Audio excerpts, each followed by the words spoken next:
listening to the Patriot Nation podcast.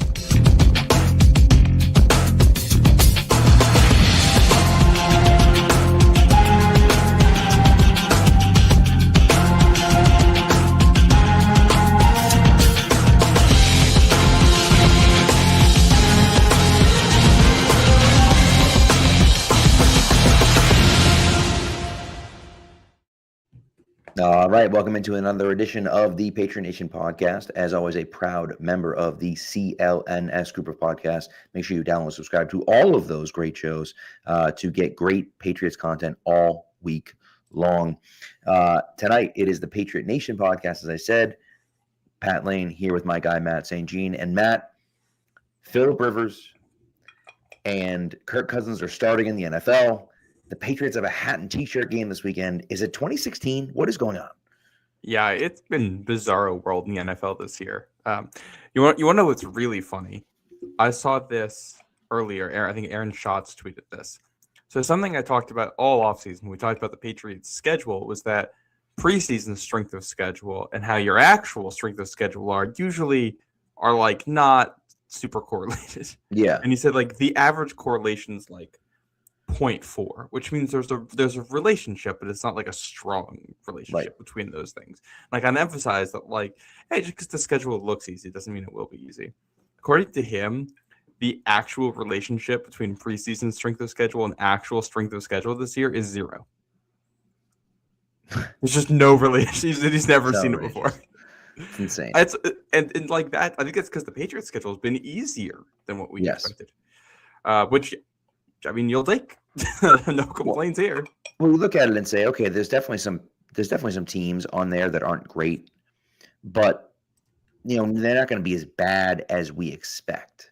And it turns out, no, they were as bad as we expected, and a lot of them were worse than we expected. And it's just worked out that way for the Patriots. And even like Tampa's playing tonight.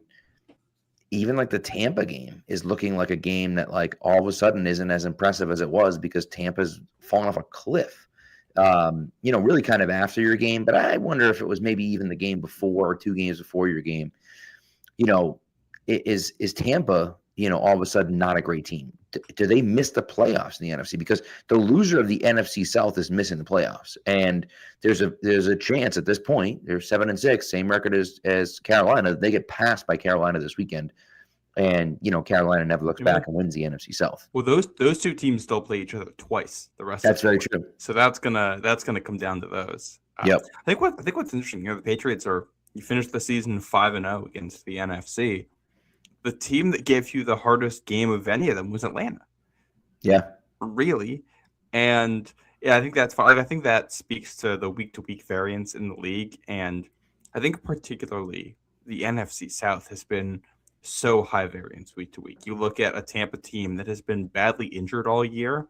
Mm-hmm. So just kind of ricocheting all around depending on which guys are healthy. And, Baker starts the year off red hot, now has cooled down the last month or two. Big time. So you've got that. Carolina, I think it's DVOA, has the highest variance score of any team in the NFL week to week this season.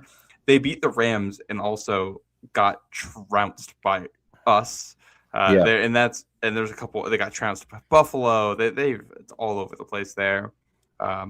Saints low key gave the Patriots a game. That was not a blowout, and that's because Spencer, a guy who has since gotten benched for Tyler Shuck, who also just had a really good day last week against Tampa. That's just like a weird grouping of games, and then you add in the fact that it's NFC opponents, and other than the fact that the Patriots have played New Orleans a lot recently, the teams in that list, you just don't see that often. So it's like you're going in a little bit blind. You don't know the players as well. You don't know the teams, the coaches. So you get a little bit more of that variance. That group of games is really weird. Yeah, the officiating in that New Orleans game was just dreadful. But what's interesting... Drew calls the most penalties in the NFL. Yeah, it's true. The Meow Mix thing, I'm sure you've heard of the Meow Mix guys, the podcast. Have you heard of this? Maybe. I don't. So Carolina had a podcast called Meow Mix, and they retired from podcasting after the 42-13 loss to the Patriots, which is funny because it was the 4th game of the season, and they had just beaten the Falcons 30-0. But nevertheless, they lose 42-13 to the Patriots, and they're like, forget this. We're out of here. We're done. We have other things going on in our lives. We can't do it. They rattle off they win 4 out of 5, beating the Dolphins, the Cowboys, the Jets, and then also the Packers, and losing to the Bills. And all of a sudden, they're like second in the NFC South, but right there, they control their own destiny in the NFC South, which if you had said to me Carolina would control their own destiny in the NFC South after watching that game with the Patriots, I would have laughed in your face. I said, no way. And they just have turned it around and figured some things out. But, that win against the Packers was huge. Obviously, they beat the Falcons. They're 2-0 against the Falcons, and then they beat the Rams last week. And you're just like, or 2 weeks ago, I'm sorry. And you're like, oh, my God, that's crazy. And so Carolina is one of those fun teams that, who knows? Maybe there's something there.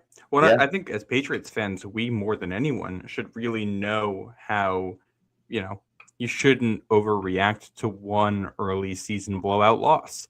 Right. I mean, how many Patriots teams would you have completely written off? 100%.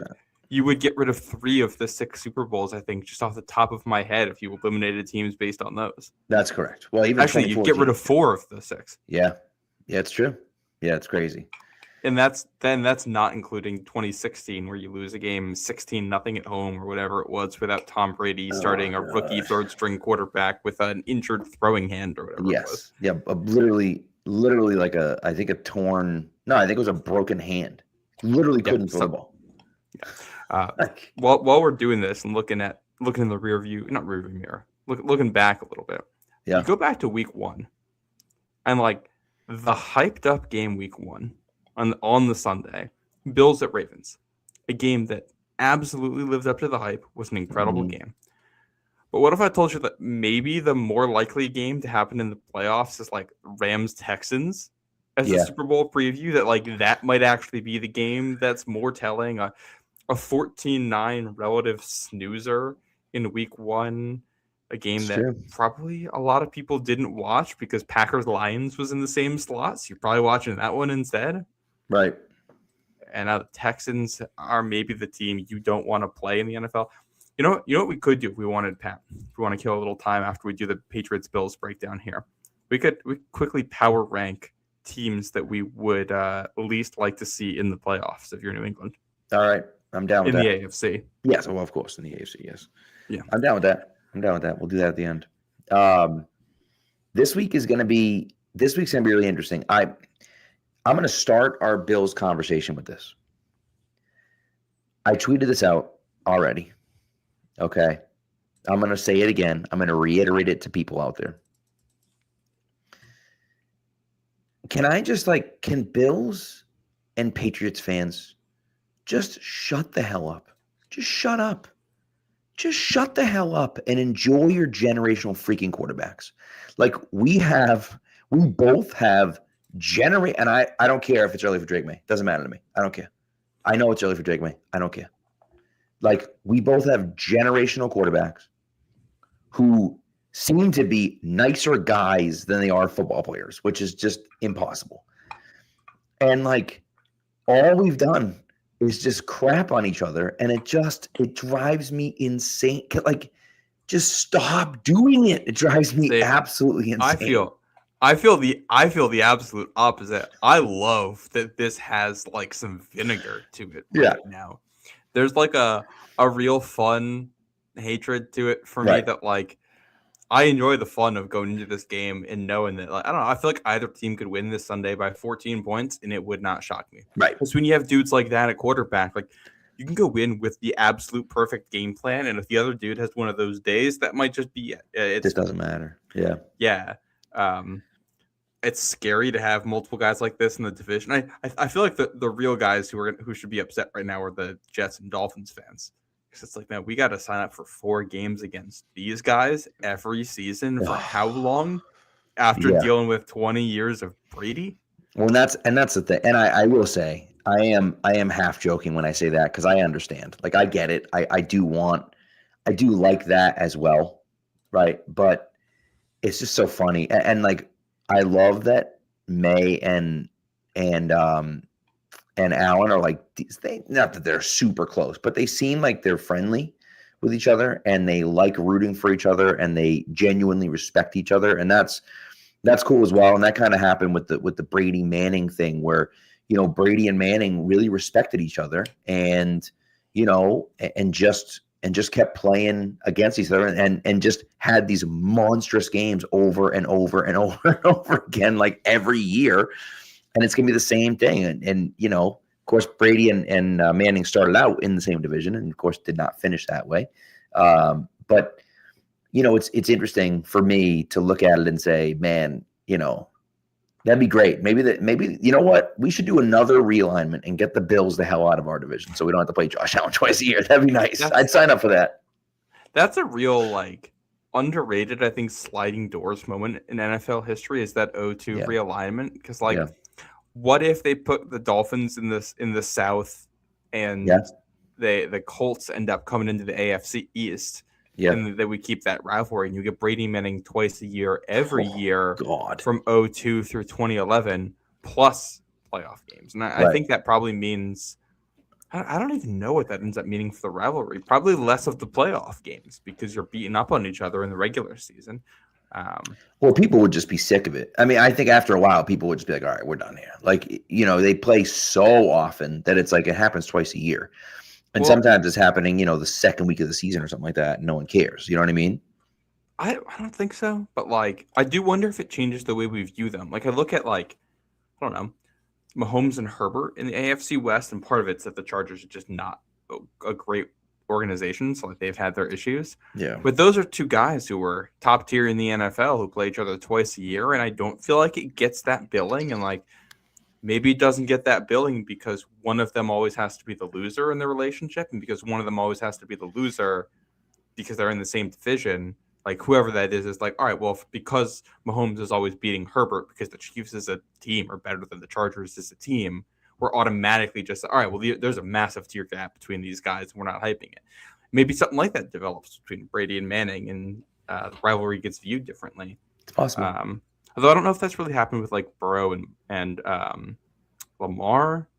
But part of that, they don't play that often. It doesn't feel like they play twice a year because they don't. Because always hurt. Someone's hurt. Consistently, someone's hurt. Yeah. So, hopefully, first round of the playoffs. Big fantasy news. First round of the playoffs. Devin Culp just got a touchdown pass for the Tampa Bay Buccaneers. First round of the playoffs. Devin Culp helping out some fantasy teams out there.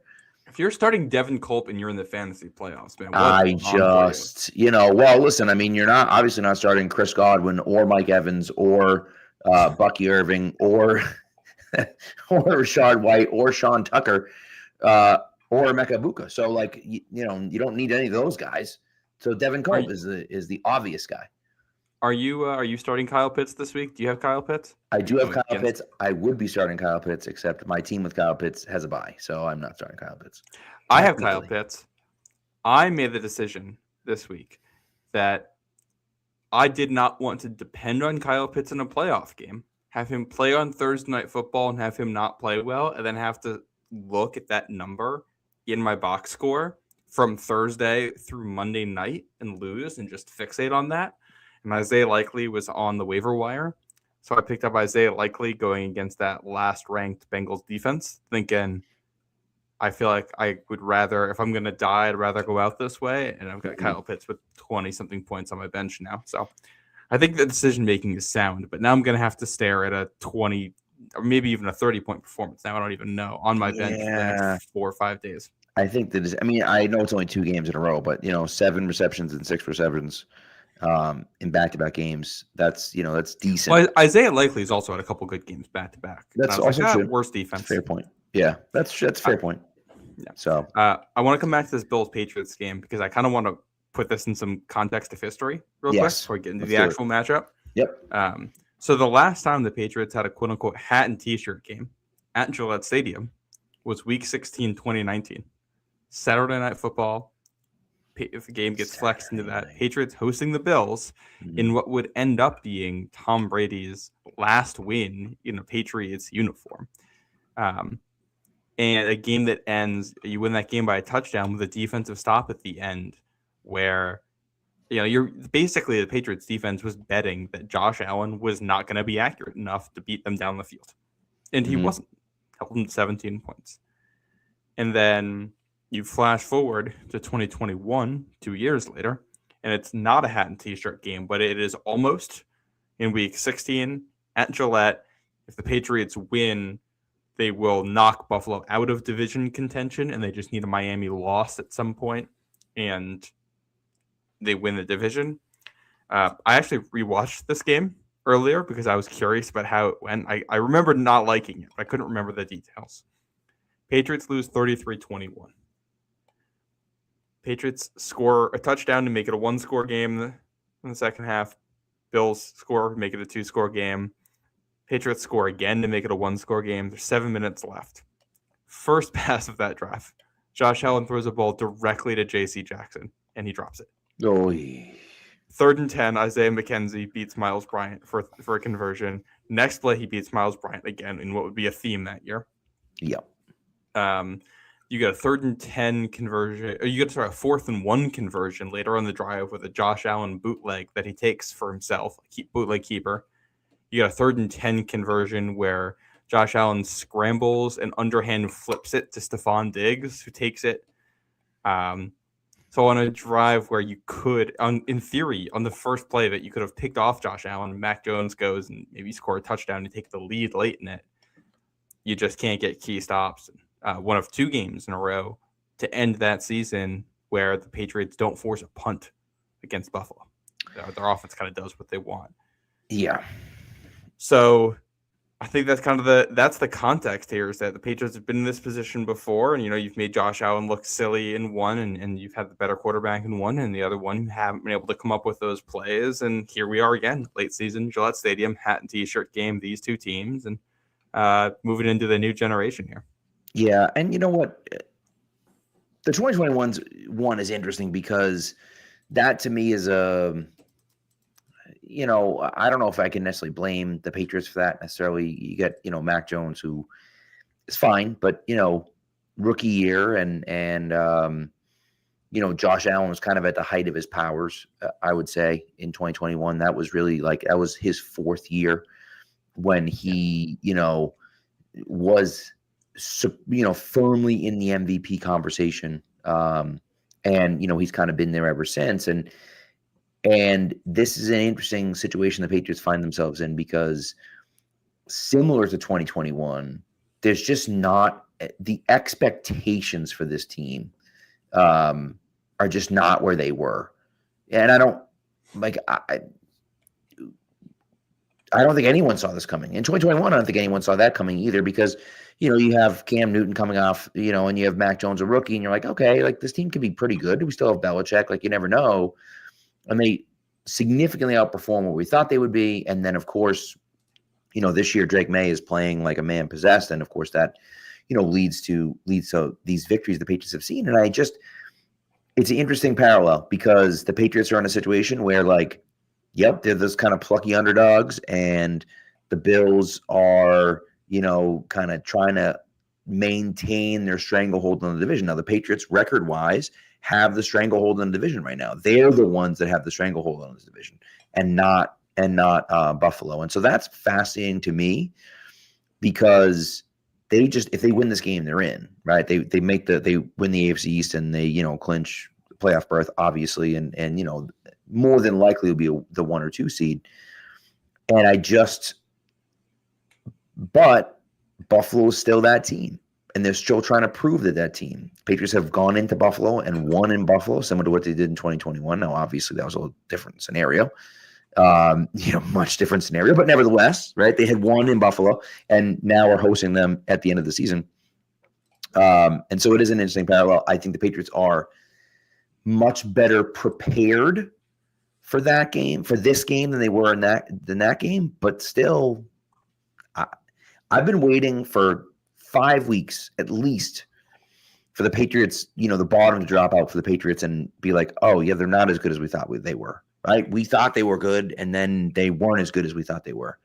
And they just keep playing well. So I don't know. Maybe that's not coming, but maybe it's coming on Sunday against the Bills. I don't know.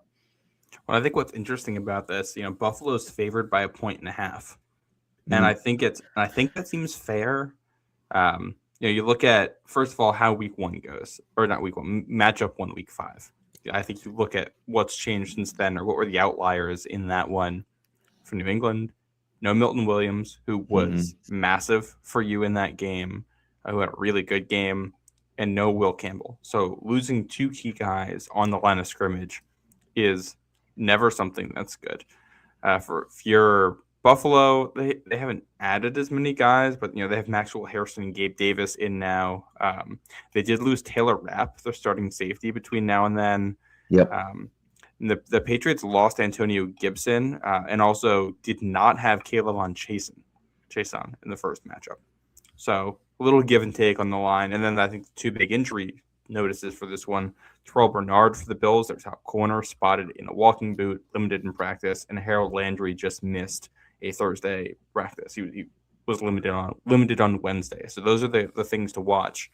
But a weird game. Both teams set season highs for penalty yards in week 5. 90 penalty yards for Buffalo, 93 for New England. Yeah. And it's going to be an officiating crew that doesn't call that many penalties, below average number of penalties. So, I don't think that's going to be as much of a factor. And you had the Bills have 3 turnovers in that one. They're relatively turnover prone. They're 23rd in turnovers. So they'll do that. Are you going to get another game where Buffalo turns it over 3 times and has 90 yards in penalties? Probably not. Right. I think the flip side of this is that when you have these 2 offenses, these 2 defenses, which are not necessarily great, these quarterbacks, it was a 23-20 game the first time. Right. It was sloppy, and guys weren't able to convert. You've got drops. And so, I feel like you probably see a higher scoring game this time around, too. Yeah. Well, and I think, too, you saw, last week, you saw a little bit of Josh Allen God mode, where Josh Allen just said, we're not losing this game. We're just not. I'm gonna win this game for us. Does he do that against the Patriots? There's a chance that he does, right? Are the Patriots positioned enough to not allow him to do that? I don't know. And so I am really curious to see how all of that plays out. I do think that getting Tonga back is hugely important for the Patriots, because you don't have Milton Williams, but and that's a huge loss, obviously, for them. You have to be able to stop the run. If you have any chance of winning this game, you have to be able to stop the run. And so that is the most important thing to be able to do. Obviously, you have to stop Josh Allen. But if James Cook's going to run all over you, then you have to worry about him and Josh Allen. You're screwed. So you have to be able to stop the run to even hope to contain Josh Allen. And so that's a huge thing for me. And Tonga, I think, is a huge part of that. And so we'll see. We'll see ultimately how it goes. But I think getting him back is helpful, even though you don't have Milton Williams. Obviously, that's a huge loss to the Patriots. But I think the run, I think Josh Allen, and I think the number one guy, the receiver that I'm worried about the most, and the receiver that everyone should be worried the most, and I think you tweeted this out already today, is Dalton Kincaid. It's not even close. There's not even a close second on Buffalo for me. That's the guy you have to stop in the passing game, because all the other guys are, they're fine. And Khalil Shakir is a good player too, but Kincaid is the guy their offense runs around Dalton Kincaid. And when he's playing well, when he has a good game, they typically have a good offensive game. When you look at the Bills lead the NFL in rushing yards per game right now. They've lost 4 games this year, and they're averaging 150 something rushing yards per game. All 4 losses they've come under that total. Especially the Dolphins one and that first Patriots one are the 2 that stand out, where it's the teams were able to limit them on the ground, and that made an impact. And kind of their recipe is, we're going to run through James Cook. We're going to get you, because we're running the ball, and you're going to have to stop it. You're going to have to put linebackers on the field. You're going to have to put your nose tackle on the field. You're going to have to sacrifice some pass rush and pass coverage for this. Mm-hmm. And then we're going to put Dalton Kincaid out there. Or there are other tight ends. I think Jackson Hawes and Knox have been good for them as well. They got a couple tight ends who can do this to you. Kincaid obviously being the most dangerous of the three, but it's going to be we're going to get these athletes at tight end in space against your linebackers, and we're going to carve them up. And then you add on the fact that if you're going to have to sacrifice pass rush at all, and you're going to have to sit back there in zone because you don't want Josh Allen to run, he's going to buy enough time to find someone usually, or he's still just going to be able to run. I think it's much easier said than done, but when you're defending this team, you have to find a way to get after Josh Allen without letting him beat you with his legs. Like you have to pressure him and actually sack him, which is I think one of the hardest things to do in the NFL. So we'll see if New England can do that. Well, and that's ultimately he's just so good. He's so good. And it's tough to contain him and stop him. And again, when he goes into God mode like he did on Sunday, he's just tough to beat. He's tough to beat. And that's why we'll get into who we're scared of in the playoffs, but that's one of the reasons why I'm scared of them. So, but anyways, I'm interested to see how Drake May responds, how Drake May plays this game. I think that he had the throw, run to the sideline that everyone's seen 1,000 times to Stephon Diggs. He had the play where he was getting tackled and got it to Stephon Diggs, but does he have some other big plays, in there as well? And I think that, it's something for me that, if you're looking at what he can do, this is where he can, we've talked about the MVP race. And of course, everyone thinks, you're playing this game against Buffalo. I know it's 1:00 game, but this is a marquee matchup. This is an opportunity for you to come out and prove you're that dude against the guy who won MVP last year. So I think there's a lot riding on the game for him, and obviously a lot riding on the game for the Patriots in general. And so, I'm curious to see how that all plays out, Yeah. Well, I think part of this too, you go back to that first meeting, and probably the single most important play of the game comes in the third quarter. Bills are driving. It's a 13-10 Patriots lead at this point. Bills drive. They get into the red zone. They get all the way down to the 9-yard line. And then it's an offensive pass interference on like a screen play. Khalil Shakir blocking down the field early gets you behind the chains. You're in 2nd and 13. Josh Allen a little bit late in the down on the next play, trying to extend, throws it late over the middle at Marcus Jones. Yep. And that really ends up being the difference, because that's a 4-point play, and not even a 4-point play. I mean, it's a 3-point play. The Bills are in field goal range at that point, and you're taking those off the board. In a game, you end up winning by 3 points. Right. And you look at the way the second half that game played out too. New England, you go down, you score, you go up 20-10 after that. And I think there's just kind of that feeling like, all right, you have a 2-score lead. You might not be able to stop Josh Allen again. Right. So all that means is that if they're going to have 2 scoring drives, that's going to take up most of what's left in this game. So offensively, you're going to get 2-3 drives. As long as you score on one of them, that's going to be enough. And that's basically what it was. You couldn't really stop Josh Allen. Bills score twice, tie the game, and on one of the 2 or 3 drives that you had the rest of the game, you drive down and kick the field goal and win, where it's going to be tight. So I think like that, Josh Allen's going to get his on you. Yes. Even if you have a good day, he's going to get his. Right. You have to find a way to make one play somewhere in the secondary.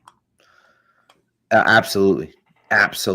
And I think that's something the Patriots are going to have to do, right? They're going to have to find a guy to make a play. Marcus is the guy who made the play in that game, and obviously there were other plays as well, a few fumbles in there as well. But who's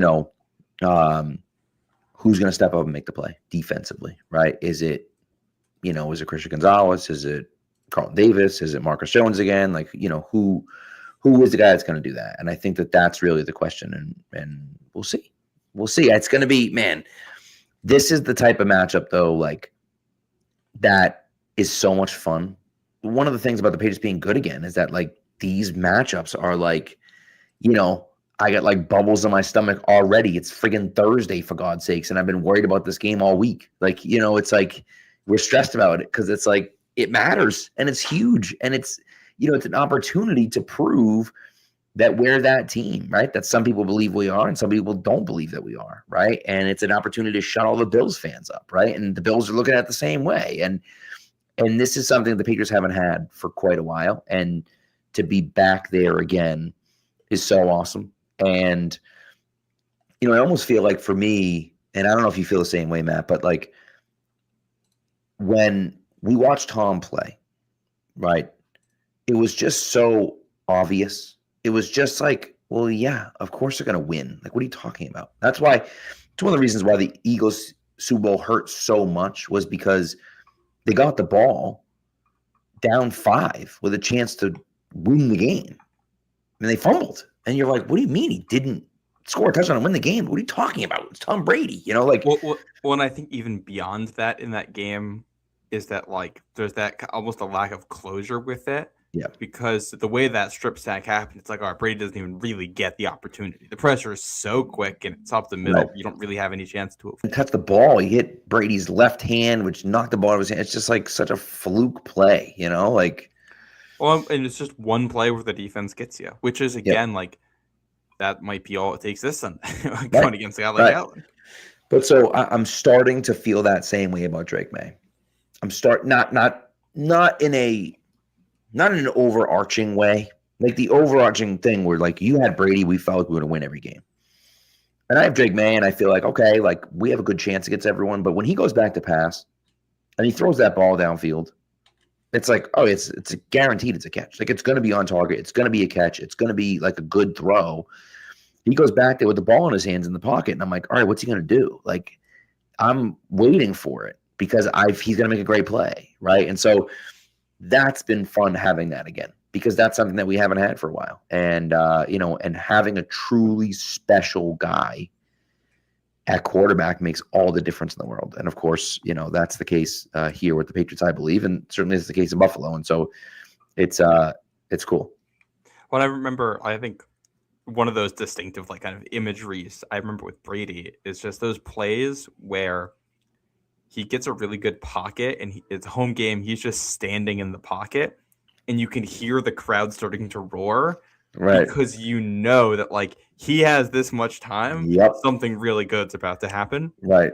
And you get a little of that with Drake May now. And it's just like going back, rewatching that 2021 game. And it's just like the difference in the confidence that you have in something good happening when Mac Jones drops back versus when Drake May drops back is worlds of difference. It's not even close. And even like Mac was better in that game than I remembered. You see the signs there for why he was successful with San Francisco this year. Mm-hmm. But it's just the fact that when things went wrong for that team in the Mac Jones era in general, if you get bumped off schedule at all on offense, the drive was over. That's just kind of how it felt. You didn't have any kind of ability to overcome that. And with May, like some of his big plays this year have been, third down. He's been a killer on third down this year.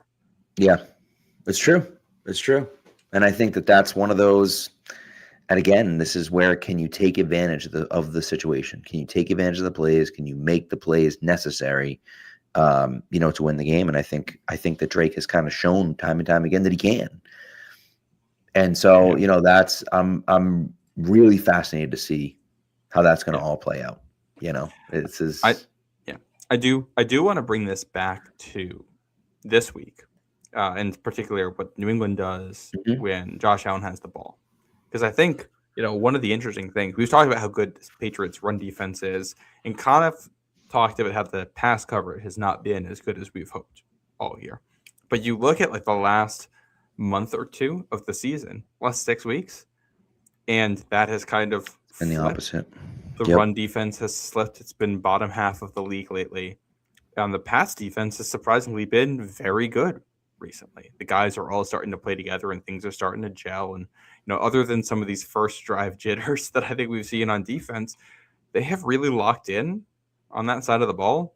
Mm-hmm. So that puts you in a weird position here where it's like, all right, the pass defense is kind of starting to peak at the right time here, especially going into the playoffs. you have to be able to defend the pass. You're only going to be playing good quarterbacks, generally Right. speaking, in important games. You have to be able to slow them down. With the run defense is waning. Typically, for things to be, if one had to be going up, one had to be going down. That's what we'd want at this time of year. Correct. Except this is a Bills passing attack that is like it's not dynamic except for Josh Allen. Josh Allen is basically all of him and a little bit of Kincaid. Outside of that, a lot of meh out there. Yeah. But their running attack's the best in football. So it puts you in this weird spot where, like, normally you'd say, all right, pass defense gearing up for Josh Allen. This is the time for it. But you haven't necessarily needed the best pass defense in the world to slow down their passing attack. And it's a fair point.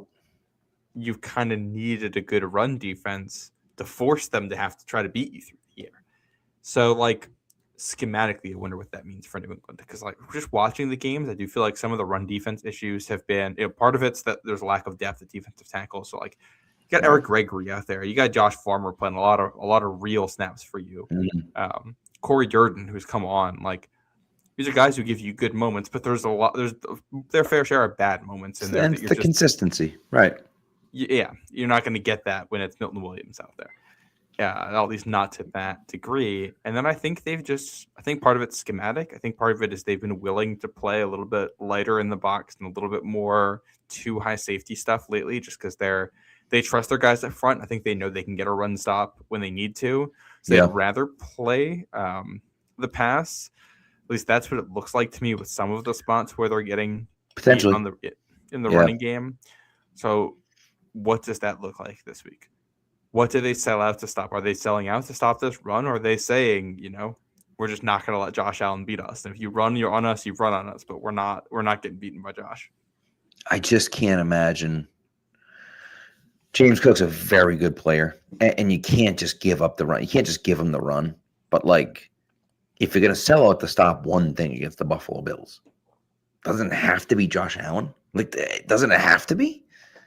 It's such a weird thing because they're 26th in pass attempts this year and second in rush attempts. Yeah. I mean, it's a fair point. I think it's what makes them so hard to defend is that it's like, we are going to be the best running team in football. And then, you stop to that? Okay, here's our MVP quarterback. Right.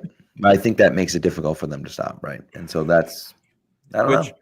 The flip side of it is that this offense has had some real stinkers in there.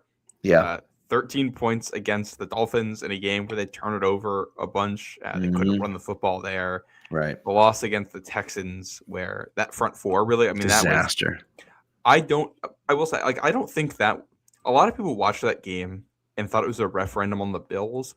I don't think that was a referendum on the Bills. I think that was a referendum on the Texans. I think that had a lot more to do about what the Texans defense is capable of I would than agree. what the Bills have changes they need to make on offense for sure. But, like, I don't know. The Texans have now done that to a bunch of teams. Right. But, like, they lost to Atlanta. They scored 14 points in Atlanta with 157 passing yards. It was 183 passing yards against the Texans.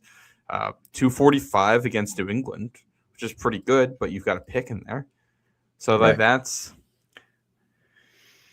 Yeah, it's true. It's true. So we'll see. I mean, it's a good question, and that's something that's the Patriots going to have to think about. That we're going to have to really consider. But, it'll be interesting to see. Well, so the Bills, real quick, the Bills 4 losses, 20 points, 19 points scored, 14 points scored, 13 points scored. When they've scored 21 points or more, they're undefeated this year. Yeah. So there's your answer right there. Gotta find defense has to find a way to show up. Yeah, agreed. All right, you want to take a quick break and then we'll go from there? Let's do it. All right. So this podcast, of course, is brought to you by Prize Picks. Okay, Prize Picks. The holiday season. It's the best time of year for sports, bowl games, basketball matchups, playoff pictures, and it's happening all at once. And while you and I are making decisions every day, what gifts to buy, what to eat, which game to watch, there's one play where it feels good to be right. Prize Picks, of course. There's a new feature alert on Prize Picks. There's an early payout feature. If your lineup gets off to a hot start, you may now have the option to cash out those winnings before the game even finishes. It's pretty great. You can also do stacks, which is really nice. That means you can choose up to 3 different things for the same guy. So you want to pick Drake May to have more passing yards and rushing yards and passing touchdowns. You can do that all in one lineup if you'd like to. There's also injury reboots as well, which is nice. That one helps you out as well. If someone gets injured, then you don't have to worry about it. For me, this week, by the way, 2 weeks in a row, I've had successful lineups. My lineup this week is Kamani Vidal for more than 33.5 rushing plus receiving yards. Drake May for more than 219.5 passing yards. And Michael Wilson with more than 5 receptions. Get in on the action. Download the app Prize Picks. Put in the promo code CLNS. When you do that, you're going to get $50 in lineups after you play your first $5 lineup. That's code CLNS to get $50 in lineups after you play your first $5 lineup. Prize Picks. It's good to be right. All right. So do you want to have our conversation here about the teams you don't want to play, or do you have anything else about the Bills game? I think we should talk a little about what the Patriots should do on offense here. Just because I think it's kind of the inverse of the defensive conversation. The defense is the Patriots' run defense is waning, and Bills' run offense is really good. Right. The Bills, their run defense is horrendous, and the Patriots have not been able to punish a bad run defense. Very true. Very often this year. I pulled this stat for you. I feel like sums things up for you about Buffalo's run defense. They have 7 touchdown runs of 20 or more yards allowed. Ooh, yikes. That's not good. And you look at that. You've got an 81-yarder from Bijan Robinson. Devon Achane had 2 in the same game, including a 59-yarder. You've got a Derrick Henry one in there. You've got a Sean Tucker one. You actually have 2 Derrick Henry ones in here. You got a Tyler Algier one in here. And they've allowed some deep touchdown passes too, but most of the deep touchdown passes are the guys you expect to be catching deep touchdown passes. I agree. To be fair, these long runs are also generally from guys who do that. But like you look at the run defense splits the last couple weeks, and Bills are like middle of the pack in success rate, but just about dead last in EPA per play. And the Patriots are the opposite. The Patriots are dead last in rush defense success rate, but a little bit better in EPA. So what that tells you is the Patriots are not – they're not going to stop you for like a loss very often, or like they're not – you're going to get like 3 or 4 yards a lot, but you're not getting big plays on them. And the Bills is kind of the opposite. Like when you break through, you're going to hit big plays. It's true. So I do wonder if offensively this ends up kind of looking like the Tampa game. Yeah. I think it makes sense. I mean, listen, they've had a lot of success running to the outside, right? Running those outside zone runs. That's what you want to do. And when you have a guy that has the speed of TreVeyon Henderson, it makes sense to just spam those runs. I mean, you can't do it all the time, but try to hit a few of those big runs. You know, it makes sense with that guy's speed and with their proclivity for giving up long rushing attempts and long rushing touchdowns. It makes sense to do that. You know, I think that's what the Patriots are going to do. We'll see, but I think that's what they'll do. When I was just looking up some splits, the Bills are at their worst. If you got in 12 personnel, you put 2 tight ends out there. That's where their run defense has been at its worst this season, which tells me just like if you can get them to put an extra linebacker on the field, they haven't necessarily been great at defending the run out of those looks. So I wonder if that's kind of your game plan, is that we're going to get Henry and Hooper out there, and we're going to try to run a lot. And like, I wonder if like the billing is going to be all about May and Allen, and we come out and it might actually just be about like TreVeyon Henderson and James Cook and which team's linebackers aren't going to blow a run fit and give up like a 60-yard run at some point. Like maybe that's just what this comes down to. Right. That's true. If Terrell Bernard is out though, that's a huge one. That would be a huge loss. And their defense isn't good. They're like 29th in yards per attempt allowed. Running the football, passing, they've definitely been better than that, but they're still they are still 8th in net yards per attempt as a pass defense. I do think part of that is just the teams that they've played, their opponents. I think no Terrell Bernard, who's their best man corner, and you can probably pick your matchups with Stephon Diggs and just kind of. And I do wonder if this is one of those games where you're just running on first down and running on second down, and if you go to third down, it's picking a matchup and thinking that your guy's going to make a play. Your May's going to make the right play, and you're going to win whatever one-on-one matchup you picked. And you do that enough, you're going to win the game. Right. That's a fair point. Yeah. But maybe this ends up being a low-scoring game. If both of these teams, I think, are going to try to run the ball. Yeah. I mean, I don't know. I just think when it is going to snow, I don't know. Maybe it is a low-scoring game. I don't know.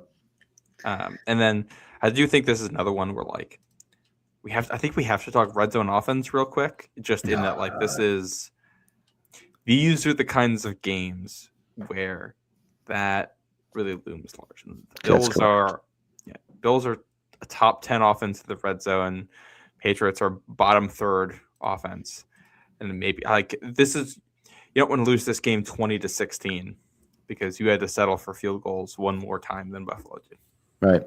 Well, ultimately, right, what it comes down for me, it's funny because I was going back and forth with a Rams fan on Twitter, right, who's like, oh, Stafford, his numbers are so much higher than than Mays and blah, blah, blah, blah, all this other stuff and so on and so forth and whatever, right? And I'm just like, he is the greatest contested catch receiver in this generation.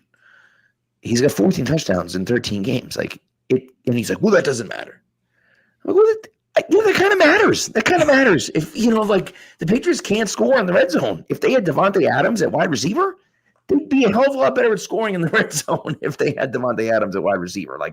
That's just a fact. You know what I mean? They did have Kayshawn. They had Kayshawn out there running that Devontae fade in the red zone last time. They did, and he caught it, and it was a great throw by May, and I'd like to see more of that. I honestly think they should be throwing more at the goal line. They should be throwing more of those fades. They should be throwing more, rub routes and things like that because they're just not. They can't run the ball in those tight quarters. They just can't do it. Right, Trayvon's been okay at doing it. I don't know why they haven't given them the ball, and I don't think they've given him the ball enough in the red zone. I think he's been pretty good at it. The rest of it, I don't know. It's bad. The flip side here is that the Bills are 32nd in the NFL in rushing touchdowns allowed. So I agree with you. They should probably run less in those spots, and also I don't know if this is the week that you give up on it. It's a fair point. It's a fair point. I also think this is one of those weeks where if you have a Drake May running package, this is where you break down. If it's the first drive of the game and you get down to the 6-yard line, all right, let's go. Let's put 2 tight ends on the field. We give them some kind of a weird look. We're gonna put May in the shotgun with the running back, and we're gonna let him go read option or speed option or something like that. Bring out something weird, but it will always be hard to score in the red zone if you can't run the ball because the area is so congested. If you can drop 7 into coverage, you're going to cover most of the area. Right. Right. Which is where we've seen May have a ball batted at the line in this area turn into a pick because of that this season in a game you lost because you turned the ball over 5 times. It's true. It's true. That's where it costs you. Not just it's not just the points where you're settling for field goals. It's the fact that when you throw that much down there, there's a lot of risk. Yeah, I agree. So I don't know. It's we'll see. By the way, the Falcons are so funny, dude. I would just throw, and especially with what's his name hurt with Drake London, I would just give the ball to Bijan and Kyle Pitts on every single play. Just give it to them on every single play. I don't. Sometimes they overthink stuff. It's just Bijan should have 30 touches a game, and Kyle Pitts should have the rest of them. What are we doing? We're messing around with I don't even know their third tight end is Brooks someone or something. I don't know. It's what are we doing? Why is that guy even on the field? Just put him on the field as a decoy and give the ball to the other guys. What are you doing? Yeah, it's just it's whatever. Future Patriot Kyle Pitts. I hope not. The only reason I say I hope not is because he is a guy that is just almost guaranteed to disappoint you. His entire career has been a disappointment. Now, I will say maybe if he gets better coaching. I would not say his entire career. He had a 1,000-yard season his first year. He did. What I mean by that is that he's never been as explosive as a player as people wanted him to be. You see it at times. He's playing unbelievable tonight. But how many games has he had like that? You know what I mean? Remember, 1,000-yard season's like 60 yards a game. It's not that much, like it really isn't. For a tight end though, 60 yards a game is a lot. Yeah, I suppose. Yeah. I look at the type of athlete that Pitts is, and with Josh McDaniels as a chess piece, and with how we know May likes throwing at big bodies. Yeah. Better than Austin Hooper, I can tell you that much, as someone that likes Austin Hooper. Yeah, that I agree with. That I would agree with, yes. I do think my final note for this game on Sunday, before we move on here quickly, snow game, you mentioned it before, but the potential atmosphere here, if it does snow, we're talking hat and t-shirt game at Gillette. It's going to be snowing. It's going to be cold. Mm-hmm. Shout out Teddy Bruschi. This is what Patriots football is all about. And if the resurgence is your first time winning the division post Brady is in that environment against that team and that quarterback. And then the flip side here, if you're Buffalo and it's you're telling me Lamar Jackson's going to miss the playoffs, Joe Burrow is going to miss the playoffs, Patrick Mahomes is going to miss the playoffs. And here we are at Gillette Stadium in December, losing the division to the Patriots. Right. That's what gets a head coach fired. That's what gets a GM fired. Right. Yes. Because you got to be sick to your stomach as a Bills fan. Yeah. If you end up losing this division here, that this is the year the AFC should be a cakewalk to the Super Bowl for you, and you're staring at a spot where you're going to have to win 3 road games probably to get to the Super Bowl. Right. And there's a real chance you might have the better quarterback in all 3 of those. Right. Because of that, you still might make that run. It's true. But here we are. It's not the spot you want to be in. And a Super Bowl or bust season to potentially not win the division and losing it in that stadium in a snowy day where every Patriots fan is going to be seeing visions of grandeur about the dynasty, the second coming here. It's true. It's true. That's a hell on earth.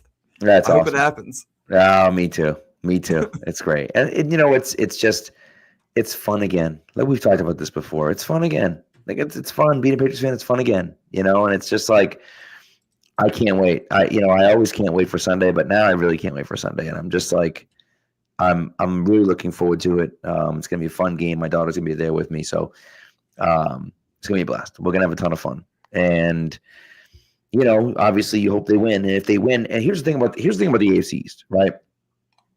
The Patriots, if the Patriots beat the Dolphins and the Jets, they win the AFC East. They don't have to beat the Bills. They just have to beat the Dolphins and the Jets. If they beat the Bills, they win the AFC East. Done. But even if you lose to the Bills and the Ravens, you can still win the division by beating those 2 teams. And, I think that the Patriots should feel pretty good about that. I know that they're focused on, one of the things I love about Vrabel is that they're pretty focused on winning this weekend and not really worried about the AFC East, which is what they should be.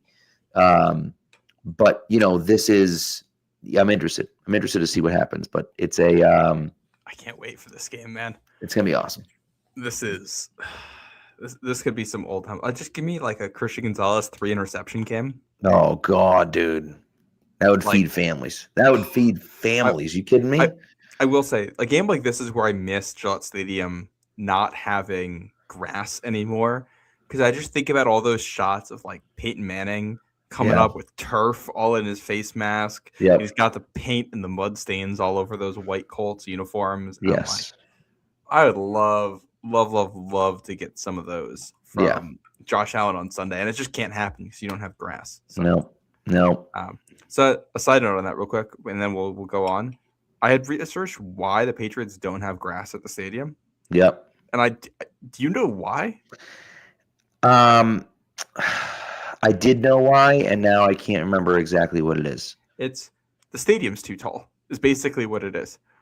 the stadium is tall enough that it casts a shadow over Blocks so out the much of sun. the playing surface for so much of the year. Yeah. This is because they had grass and then they had to pull it out mid-season because it was so muddy. And it sounds like basically once you get past a certain point in the year, it won't like root properly or whatever. Now, this is stuff from like 2 decades ago when the switch had to happen mid-season. They have technology and artificial lighting stuff now that shouldn't be an issue. So if you invest, you can do it and have grass at Gillette. But it is funny that like I'd never considered the reason you couldn't have grass at a stadium at one point was because it was too tall. It's crazy. It's wild to think about, you know? Yeah. All right. Should we how do we want to do this as a power ranking, or we could draft teams? Ooh, I like that better. Draft. Do you want first pick or do you want second pick? And we can snake draft this. I'll let you choose, sir. I would give me second pick here. Okay. I'm a coward. Second pick it is. That's fine. My number 1 overall pick for the team I least want to play in the playoffs this year. I don't think it's particularly close as the Buffalo Bills. It's the Bills. It's the Bills, and the reason why it's the Bills is because no other team in the playoffs, and by the way, I assume that I know the next two you're going to pick at 2 and 3, but the reason why it's the Bills is because they have the one guy that can beat you by himself. That he can just decide, nope, we're not losing today. I'm going to go win it on my own.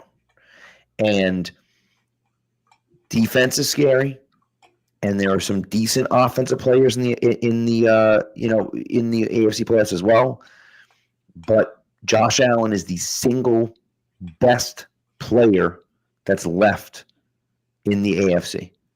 And so to me, at the single most important position on the football field. And so to me, that's why the Buffalo Bills are the team I want to play the least in the playoffs. Yeah, I think that's absolutely fair. With my second pick, I'm gonna go with a unit that I think can kind of be the opposite of this, a unit that can rip away your advantage. With Drake May, you have a guy who is also like Josh Allen. He can roll out of bed and decide, well, I'm ending your season today for anyone in the league. There's a couple teams I think that have defenses that have the ability to neutralize that. I'm going to start here with the Denver Broncos as my number 2. The number 1 here is going to be that defense. They have a pass rush that I think is uniquely built in a way that will hurt your offensive line. The speed they have there I think is tough to deal with. They have a top corner, and their only real weakness on defense is run defense, which I have until I see the Patriots punish a bad run defense, I'm going to have questions there. Mm-hmm. Then you add on that Sean Payton's the head coach, and like he's experienced. He's one of those guys who's a veteran who's savvy enough where you don't love your odds, regardless, even with the quarterback's Bo Nix. And chances are this game's in Denver, depending on how the rest of the season plays out. Yep. When you factor that in, they're my number 2. My number 3 is going to be Houston because of that front 4. And they they don't really have a defensive scheme. They have like 2 play calls on defense. And they just kind of say, all right, good luck. Yeah, and they win. And CJ Stroud's playing better. And D'Amico Ryans I like as a coach. Nico Collins is one of those dudes too where it's like, all right, Christian Gonzalez can have a great game, and maybe Nico Collins just is better than him on one Sunday in January. So, yeah, they scare me a little bit less just because that game is almost definitely going to be in Foxborough, and I feel a little bit better about that. But those 2 teams right now I think are tough. I would agree. I think those are great picks. That's my third. So 4 to you? Yeah, 4 to me, and it's really a coin flip for me here. I'm going to go with they have the same record. I guess it doesn't really matter. I'm going to go with the Chargers, I guess. I'll go with the Chargers next. I don't know. Because they have Justin Herbert, and the Chargers are a disaster of a franchise. They're a disaster of a franchise that always seems to blow it at the end, right? This is what they've done for years. 06 comes to mind where that team, should have just destroyed everyone and the Patriots beat them somehow. And so But like, they're still a good team. They have a very good head coach, in my opinion. And so I think with a head coach like that, with a quarterback like that, they can certainly give you problems. Now, again, that's going to be a game that's at home. That's going to be a game that most likely is in the second round of the playoffs.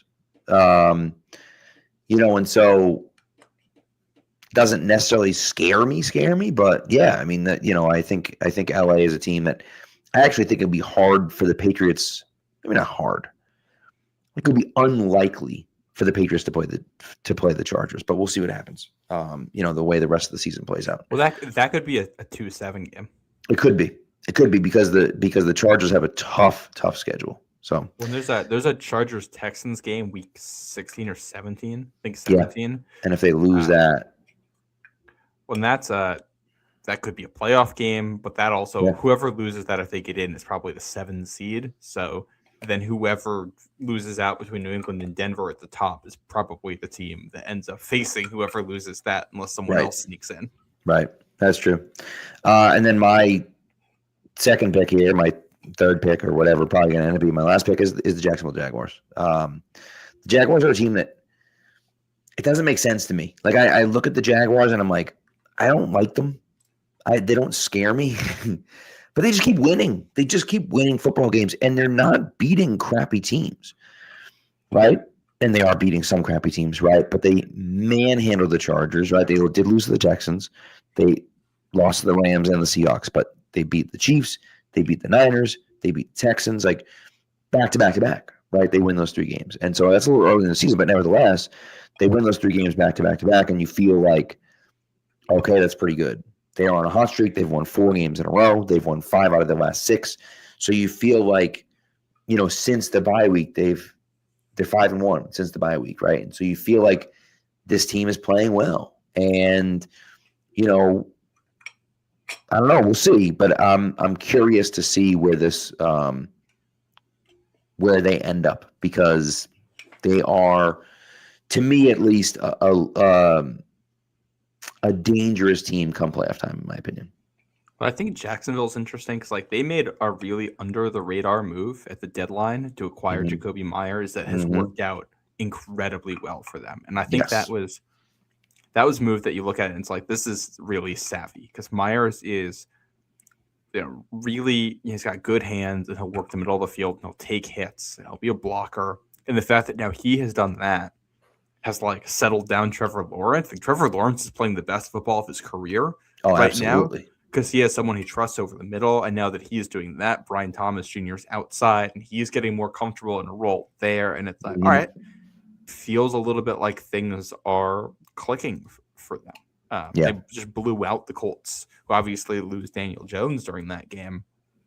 But the only loss they have is recently is at Houston, and it was a Texans team with Davis Mills in there, and what was a really bizarre football game all around. Right. But I kind of think the Jags are a good team right now. Yeah, I agree. How the hell did he get that ball back? That's a great question. I don't know how many rounds we want to do here, but this could just be my last pick. I would say this is probably your last pick. I guess we could go another round. Like you could take 2 picks instead of 1, but I think there's a clear bottom tier. Well, I think there are 4 teams that we probably could pick from, and for our final 3 picks, if we want to do that. Yeah, sure. I just know the last. Okay, so we'll do it next round here. So my 6th pick here, 6th pick overall. Yeah. Kansas City Chiefs, if they make it, right? If they are entering on a hot streak and they're figuring things out. Patrick Mahomes is really good. It is funny if you look at point differential and a lot of the more advanced stuff. This team isn't a whole lot different than they were last year. Right. A lot of the stats last year said they were probably a 10-7 team last year that overperformed, and this year they're probably a 10-7 team that's underperforming. And the dangerous part of that is that if they get into the playoffs, none of that matters, and it's you against Mahomes, right? In an elimination game. And don't. This Chiefs team has a lot of problems, but I still don't really want to mess with that. I will say, narratively, the idea of Mahomes in a 7-2 game coming to Foxborough to play Drake May and May knocking him out is very fun, but scary. That is a terrifying position to be in. Oh yeah, you just had what do you call it? You just had the best season you've had since Brady, and you win the AFC East. And oh yeah, congrats! Your reward is to play Patrick Mahomes in the first round of the playoffs. Oh yeah, the schedule was easy. Here's the Kansas City Chiefs. Just imagine. I just want you to imagine for a second. And this is where it gets kind of fun when you start thinking about things, right?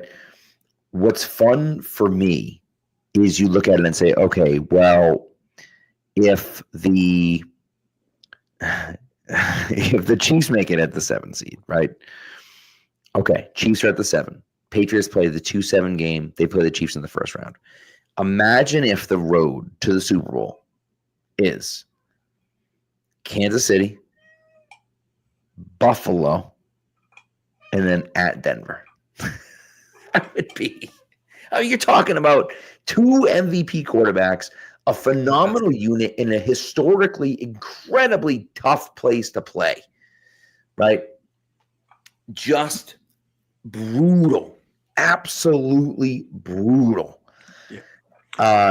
I can't imagine the Patriots go through that gauntlet and win, but I don't know. We'll see. When I do think, like, there's no one in the AFC that stands out this year, which means if you're New England in a 2-7 game at home, you don't necessarily depending on what happens. There's a world where you're in a 2-7 game at home and you're not favored to win it. Like, I don't think that's a crazy thing to throw out there. Right. And also you could be in the Super Bowl. Right. There's no team in the AFC where I go, that team can win 3 games in a row in the playoffs against these teams. But somebody either is going to have to win 2 in a row or 3 in a row. Someone has to. Yeah. So, I don't know. We'll see. The Chiefs get there. That's terrifying. If we're going to extend this, I'm going to talk. By the way, Kyle Pitts just scored his 3rd touchdown of the game. There's no way this stands, though. There's no way. I don't know. I think his butt hits the same time as the elbow. Tie goes to the runner. I don't know. No, then that's out of bounds. Then he wouldn't be inbounds. So, but I think they're trying to argue the butt is on the ground before the elbow. If that's the case, he's inbounds. Mm-hmm. Anyways, keep going. So I'll outline. I feel like there's 3 teams left here because I don't think Miami is. I think the 3 teams left on the board. It's Indy, it's Baltimore, and it's Cincinnati. If we are caveating, no, you're forgetting Pittsburgh. Oh yeah, the team in first in the AFC North right now that already beat New England. We probably should pick them at some point, but they don't threaten me. No, but they're objectively not gonna be in, but they objectively have a chance to be in the playoffs. They're favored to have a home game. What I will say is this: if you play around with the playoff machine right now, it is not hard to get a scenario where the Bengals make it at 8-9. The Bengals have to win out, right, which is very possible with their schedule. Yep. And then you need the Steelers to lose to Miami this week, lose to the Lions, beat the Browns, and lose to the Ravens, I think, or something like that the rest of the way. It's all very plausible things. Yeah, I think if we're just going by how likely they are to be in the playoffs too, I think I have to take Pittsburgh. They don't really scare me, but they have inexplicably won games all year long, sure, and they already beat you in your building, and they have an experienced coach and an experienced quarterback. Yep. So yeah, and I'll take them. So who are you wrapping this off with? Well, so you just took who there? Pittsburgh. That's what I thought. Okay. So yeah, I guess I'll finish this off with the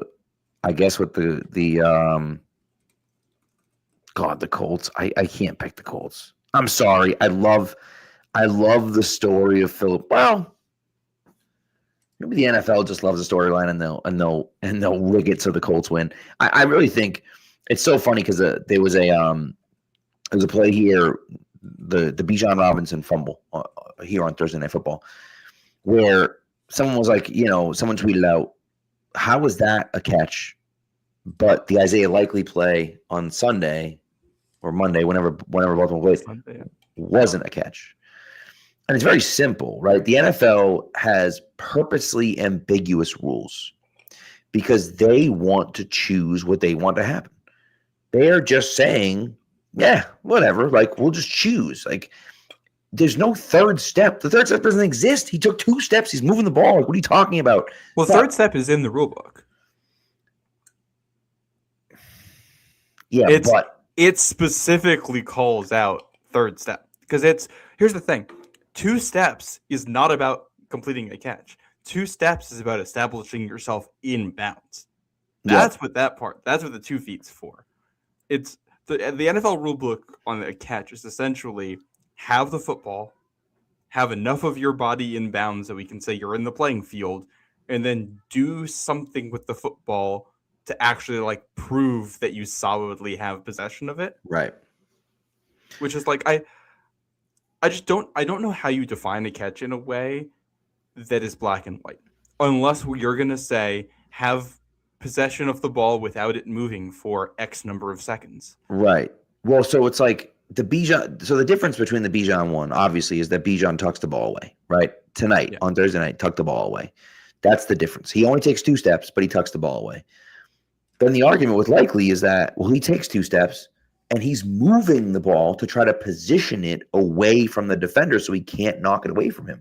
So you're like, well, he's doing the same thing that Bijan was doing. He just can't pull it into his body because there's a defender right there, right? And so I am... Well, because he can't pull it into his body because there's a defender right there, because if you pulled it into his body, the defender would knock it away. Well, that's the whole point. That's what I mean. Well, he also... He did catch the ball away from his body, though. I think that's part of it. Here's the thing. I think to me at least, when I watched the Isaiah, because I saw that happen in red zone, and I watched it, and I go, that is not a catch. Right. Like, to me, in live time, it was clearly like he kind of catches the ball, has it for a second, immediately knocked out. Like, that to me is not different from like the Sterling Moore. Was the Bijan play? The Bijan had the ball. I missed the Bijan one, so I'm gonna have to look up the video. So it's quick. He has the ball for the same amount of time that Likely had the ball. That's what makes it interesting, is that he doesn't have the ball for very long. He does take 2 steps. He does tuck the ball away. So you're like, all right, well, he makes. I did see that in live time. Oh yeah. I didn't think that was a catch. Well, I think here's the thing. Let's say we just say if you get 2 feet down, it's a catch. Then every play like Bijan's in the field of play is a catch and a fumble, and I just think that's ridiculous. Yeah, I agree. And I think this was something I think Belichick had said at one point when they were looking at reviewing the catch rule, was like, unless you want a scenario where what you can either do is make it so that anytime someone happens to have 2 feet down with the ball in their hands for any amount of time, if they then lose it, it's a fumble. Right. Or you can carve out the end zone out of this. But and say that, if you're in the end zone, the rules of possession are different. But I kind of hate that. It's like, if you're in the end zone and you're scoring points, it should matter more almost. Possession. Right. Yeah, that should be more difficult. So like, I don't know, like, it's in the way the rule book says it. It's like, it's what a catch is in the rule book, I think, is actually clearer than anyone would think. Because I went and Googled it after that, and I was like, let me just read it and see if it makes it clear. I'm like, I don't know. I think you read the rule book, and there's a way that you can view the Isaiah Likely thing as a catch, but the way they talk about it, it's like it, because they say you have to extend the ball away from your body, and I think the key thing there is that Likely catches the ball away from his body. So like, the extending it a lot of times is you catch it and then go like this. So you have established possession and then make a decision. I would like to move the football. And the Likely one is more so he catches it away and keeps it away. And immediately has the ball knocked out. Yep. I do think there's a good point to be made there that they did call it a touchdown on the field. And you could say there's not enough evidence to overturn that. Right. I agree. And my dad's commenting. It's figured out YouTube, and it's commenting from Florida, actually. He says that, a player that catches the ball and drags his feet doesn't catch the ball because he didn't make a third step. That's not That's not necessarily true. He does have to survive, though. You have to do a third. The 2 feet Right. is about being in bounds. You have to have 2 feet in bounds with the ball, and then in that case, if you're falling, you have to land and hold on to the ball. Right. That's the third thing. Yes, or you have to extend the ball across the plane, or you have to do something else with the ball. There has to be a third thing that happens. If that's a step, fine. If it's all right, you're falling down and you keep possession of it after you fall down, fine. If it's something else, fine. Like whatever it is, there has to be a third thing that happens, and that's kind of the key. And to me, a lot of the time, too, I go back to, like, if you were on the playground with your friends at recess and you're playing football and you're trying to figure it out, you're going to come down to the same principles there, which is you have to have the football. You have to be in the playing surface, which is 2 feet or 1 foot or however you're doing it. And then you got to, like, be able to do something with the football. Because, like, it's a physical contact sport. Yes. Simply, this isn't baseball, where simply once you got the ball in your glove, it's over because no one's going to hit you. Yes. In football, people are going to hit you. People are going to try to rip it away. You're going to be in tight quarters. You can't simply have it for a second. You have to prove that you have the ball in a way where someone can't immediately take the ball away from you. Correct. By the way, safe space. Yeah. Jesse James, I mean, that was a catch. That was clearly a catch on touchdown, obviously. I still disagree. That to me was one, they showed the alternate angle, and I go, that is not a touchdown. He's extending. I still think that was correctly called. It's just funny. And what's funny about it is that it's an interesting scenario. I also think so. Then the other thing that's interesting to me is the third event extending the ball across the goal line. So maybe he doesn't survive the ground when he hits the ground, but does he get 2 feet down and then turn and extend the ball? Is that a catch? When this comes back to the Des Bryant thing too, it's like, is the third act surviving the ground, or is the third act that you have done something while you're falling? Right. I don't necessarily have a good answer to that. As someone who's generally partial to, like, the defensive side of things, I liked the old rule. I liked that it was like, you really have to have the ball. If you're going to the ground, even if you're doing something while you're going to the ground, you got to have possession of it the whole time through. And I do think, like, I think about how we talk about fumbling out of the end zone and how we say we should be penalizing offensive players for being reckless with the ball in such an important part of the field, that if they're reckless with it here, your ball is just going to go to the other team. Right. If we take that same mindset to, like, catching the football, the onus should be on the offensive player to essentially prove beyond a reasonable doubt that they have the ball and can do something with it. Right. And if that's the mindset we're going to adopt here, which, a lot of fans really like the fumbling out of the end zone rule, then, like, I liked the old catch rule that you really got to have that football, and that the priority when you're catching it should be about possession and not trying to do something with it if there's any doubt. Right. That's a fair point. It's a good point. So, and I don't think the new rule is bad necessarily, but there's never going to be a point where everyone's agreed that was the exact amount of time of possession needed to call it a catch. Yeah, I agree. That's just, unless we want to put something in the rule book that says, exactly 1 second of possession, and we're going to start getting the milliseconds out on the stopwatch on the replay to count between first contact of the football and when it comes out, and was this enough time? Do we do that, or do we have them kind of look at it and say, yeah, I think that looks like a catch? Yeah. It's just kind of silly. I do think we should be reviewing everything, but that's just me personally. But what are you gonna do? Someone in the comments there, if you want to pull that up, mentioned James Cook fumbling out of the back of the end zone last week. Mm-hmm. Does he lead the NFL in fumbles right now? He's up there. Let's see. He doesn't lead. He leads all. James Cook leads all running backs in fumbles with 7. Oh, there you go. Okay. Yeah. Well, that makes sense. Yeah. Yeah, that's not ideal. Certainly not ideal. I think that's another thing. Like, I'm going to keep going back to the 03 Patriots thing because I think that's that still sticks in my mind that we did that this summer. But like, how many random Patriots games do we watch where it's like, oh, it's Tom Brady versus Peyton Manning, and the game comes down to a running back fumbling or things like that, like Drake May versus Josh Allen, AFC East on the line. Does the game come down to James Cook fumbling? Right. It's pretty wild. That'd be pretty wild. By the way, Miles Price, the punt returner for the Minnesota Vikings, has 4 fumbles. Maybe you just shouldn't be returning punts with Miles Price Sounds anymore. like he's not good at catching the ball. Like, what are we doing, dude? Like, how many of those are muffs? I think is my question. Well, that's the thing. But even like, still, and also, but it's also like, what's worse? The ball. If all 4 are muffs, this dude can't catch the ball. Why is he back there? Right. If all 4 are like live ball, then like you should just not have the football in your hands, probably, unless you're a really good returner otherwise. But yeah. No, it's. I agree. Nikhil's also wondering if another team can get desperate with, like Dan Moore. I just can't. I don't see it. Vidarian Lowe. I don't see it. Vidarian Lowe played well, I thought, last week.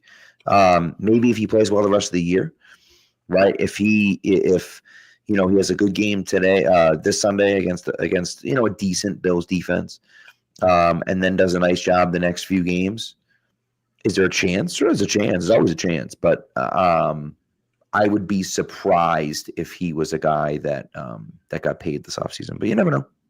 Yeah. And like a lot of time between now and then, I'm not even thinking about that yet. No.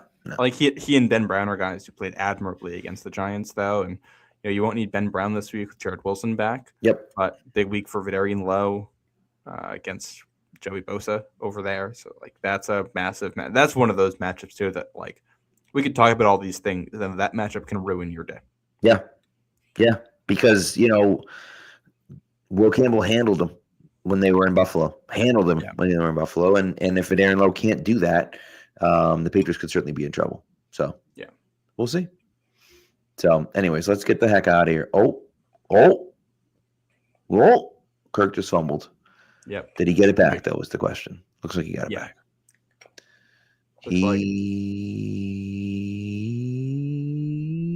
Tampa came up with the ball, but the refs... It doesn't necessarily matter. Let's see what the refs have to say. Are the refs going to give him the ball? Let's see. We're discussing. Great podcasting right here. Oh, this is fantastic, actually. Riveting stuff. Falcons ball.